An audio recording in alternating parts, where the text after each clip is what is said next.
Hi, I'm Louisa Smith from the Harvard T.H. Chan School of Public Health, and today I want to introduce you to an article I wrote with Tyler Vanderweel, which will be appearing in the July 2019 issue of Epidemiology.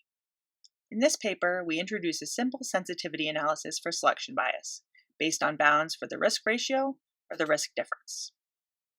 Many of you may have heard of an e-value, which allows for a simple sensitivity analysis for unmeasured confounding.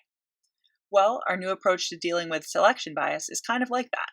We try to minimize the number of assumptions you have to make so that the technique can be used in lots of different situations.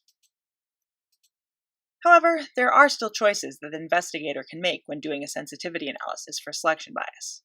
So in this paper, we walk you through examples that make different assumptions about how selection bias might be affecting your results. For example, are you trying to make inference about the entire population? This might be the case if you have lost a follow-up, for example, or if you've selected a certain group of people just out of convenience. On the other hand, it may be that your target of inference is the selected population itself.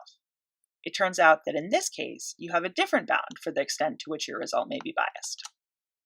In each case, we assume that there's some unmeasured factor, which is more or less common in the selected group, and that's what is creating the bias. This may be something that you know about but didn't get a chance to measure, or something purely hypothetical.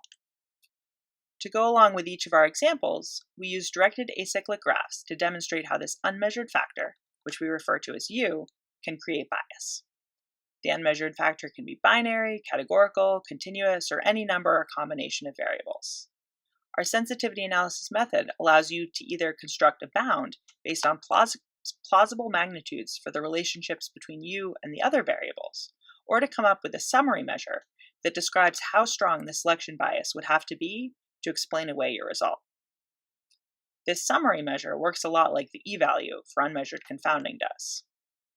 Our hope is that by making this technique for assessing bias simple, we can encourage more people to examine the possibility of selection bias in their or in others' work.